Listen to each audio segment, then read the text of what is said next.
In the span of merely 3 months, we are witnessing what may be remembered as one of the most catastrophic diplomatic collapses in modern American history.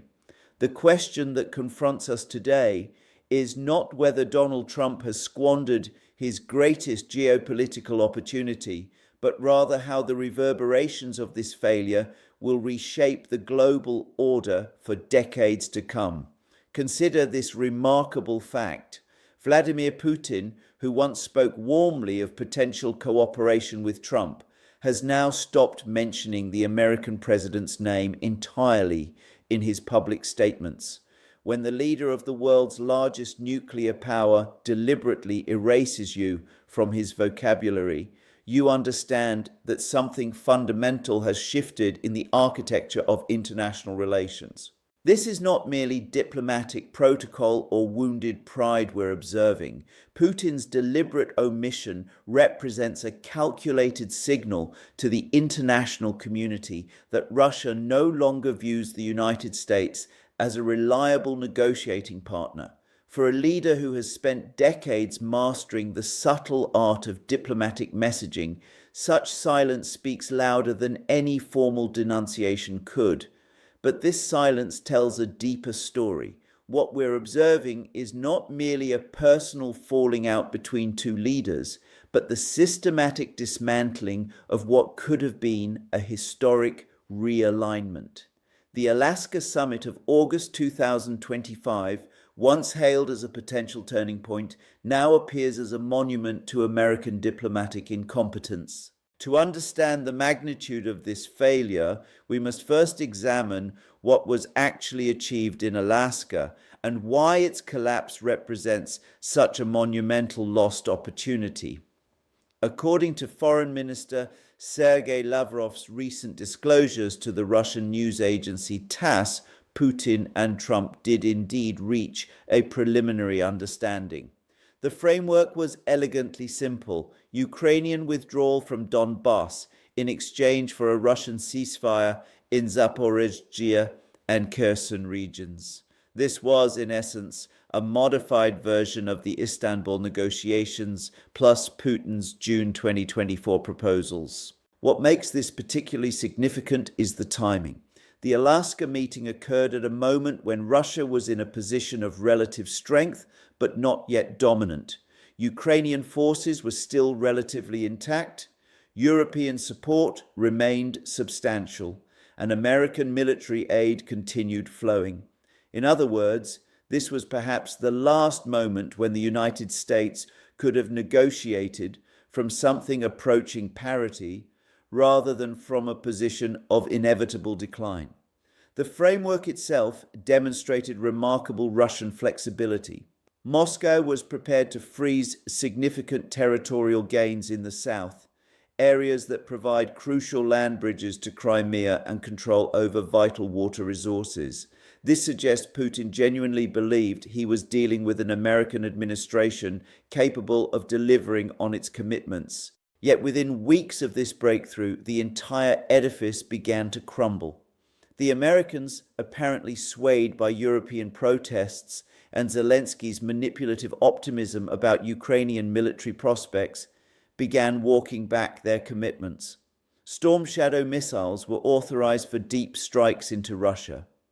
Then came the sanctions on Lukoil and Rosneft, followed by the abrupt cancellation of the Budapest summit that Putin himself had proposed. Here's where the analysis becomes particularly disturbing for anyone concerned with American strategic interests. The Russians had essentially agreed to discuss what Lavrov cryptically refers to as a broad range of issues extending beyond Ukraine. My assessment, based on various diplomatic sources, suggests this included preliminary discussions about European security architecture, the very topic Russia had raised in its December 2021 draft treaties with NATO and the United States. Think about what this means. Russia was prepared to engage seriously with American concerns about spheres of influence, arms control, and regional stability. These are precisely the kinds of negotiations that previous American administrations could only dream of achieving. Yet Trump's team, apparently lacking the political courage or strategic vision to follow through, allowed domestic political considerations to override fundamental national interests. The Venezuelan operation now being prepared provides perhaps the most glaring example of this strategic incoherence.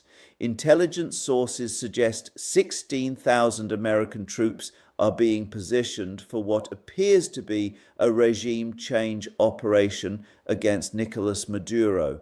This directly contradicts Director of National Intelligence Tulsi Gabbard's recent statements that the Trump administration has turned the page on regime change operations. What makes this particularly alarming is not just the contradiction, but the timing and strategic logic.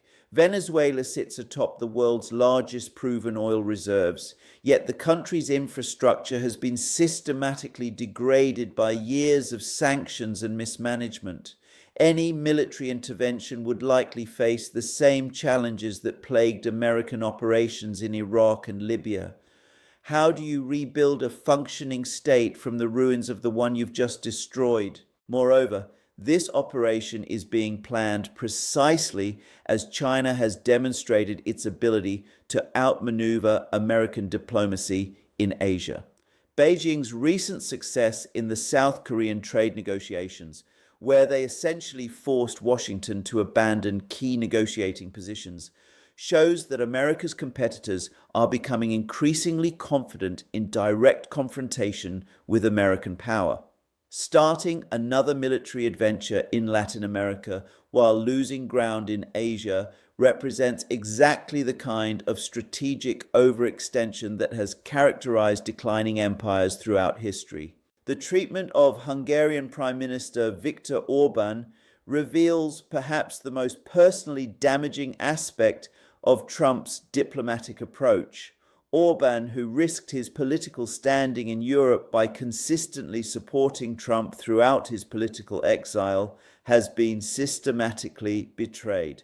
First came the Budapest summit cancellation, which left Orban scrambling to explain to both Putin and his own parliament why preparations for the meeting were suddenly meaningless. Now we have the Rosneft sanctions, which directly target Hungarian energy security. While Germany received exemptions for its refineries with Russian connections, Hungary, despite Orban's personal appeals to his supposed friend Donald Trump, was denied similar treatment. This is not merely poor alliance management, it's a betrayal of the most fundamental kind. But the implications extend far beyond personal relationships. What we're observing is the systematic erosion of American credibility with precisely those leaders who were prepared to work within an American-led framework. When you betray your most loyal allies while simultaneously failing to deliver on agreements with your primary adversaries, you create a vacuum that other powers are eager to fill. The Russian response has been calibrated and devastating. Putin's silence speaks volumes about Moscow's assessment of American reliability. More significantly, Russia has begun implementing what can only be described as technological leapfrogging in strategic weapons systems. The Burevestnik nuclear-powered cruise missile, now confirmed to be operational with its revolutionary miniaturized reactor technology, represents a quantum leap in strategic capability. This isn't simply about having a new weapon system, it's about fundamentally altering the strategic calculus. Traditional missile defense systems are designed to intercept ballistic trajectories or conventional cruise missile flight paths. A nuclear-powered cruise missile with virtually unlimited range and the ability to loiter for extended periods before striking its target renders existing defense architectures obsolete. American military planners now face the prospect of defending against weapons that can approach from any direction at any time, potentially after circling the globe multiple times. The Poseidon nuclear-powered submarine drone has also entered service with the launch of the first Khabarovsk-class submarine. These systems don't just deliver nuclear warheads, they can create radioactive tsunamis capable of rendering entire coastlines uninhabitable for decades. When you consider that the majority of American population and industrial capacity lies within 100 miles of the coast, the strategic implications become clear. Meanwhile, Russia's submarine program has quietly become the most ambitious in the world.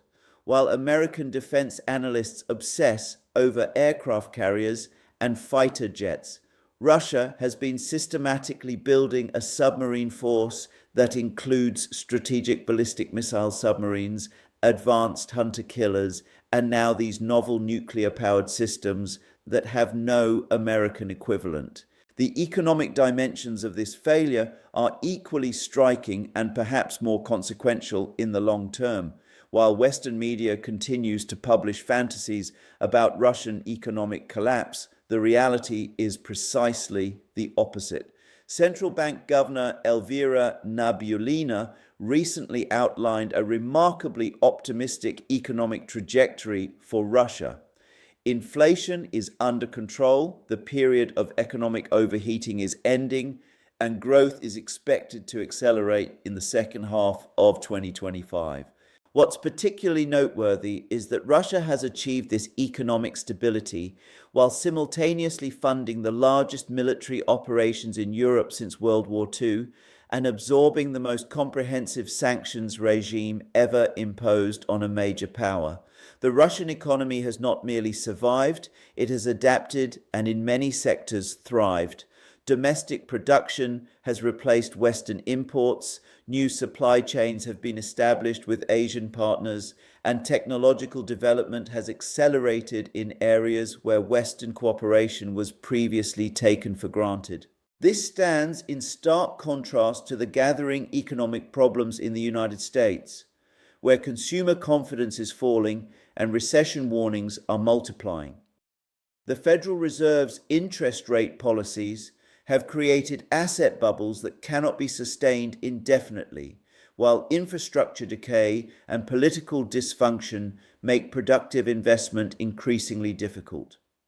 Germany's economy is in free fall despite Chancellor Scholz's €500 billion infrastructure spending program, while Britain faces the prospect of significant tax increases just months after the Labour government's election promises.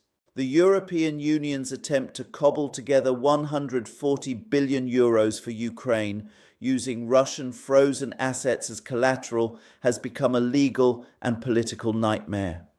Belgium's resistance has been joined by France and Italy, effectively killing the proposal. This leaves European governments facing the unpalatable choice between borrowing more money they don't have or watching Ukraine's financial collapse accelerate. Here's what makes this particularly tragic from an American perspective. 2025 was supposed to be Trump's year of maximum political strength. Having overcome unprecedented legal challenges and electoral obstacles to win a second term, he possessed the political capital necessary for bold diplomatic initiatives. The Chinese respected his unpredictability.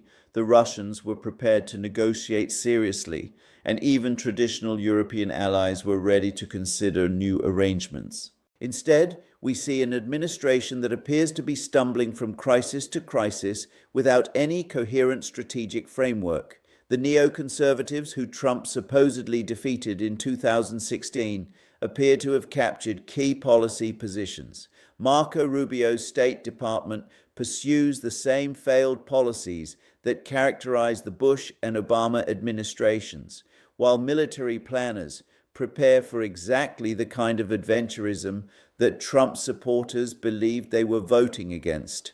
The strategic implications of this failure extend well beyond the current administration.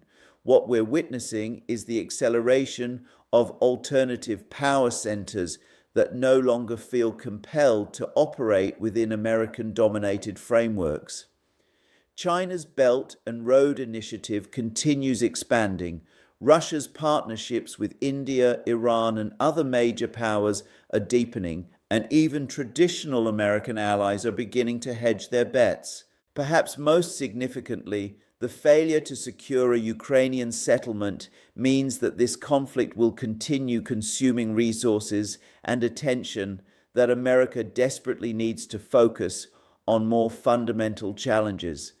The economic costs alone, both direct military aid and the broader economic disruption caused by sanctions and counter-sanctions, are unsustainable for an economy showing increasing signs of strain.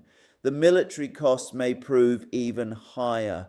Every month this conflict continues is another month for Russia to perfect its drone warfare techniques, test its electronic warfare capabilities, and develop countermeasures to Western weapon systems. When this conflict eventually ends, and it will end probably sooner than most Western analysts anticipate, Russia will emerge with a military that has been tested and refined in ways that no amount of peacetime training can replicate. Looking ahead, the question is not whether this diplomatic strategy will succeed, it has already failed, but rather how much additional damage will be done before reality forces a change of course. The Alaska framework may still be recoverable, but each passing week makes this less likely. Putin's silence suggests that Russian patience with American inconsistency has reached its limits. The window for salvaging something from this diplomatic wreckage is rapidly closing.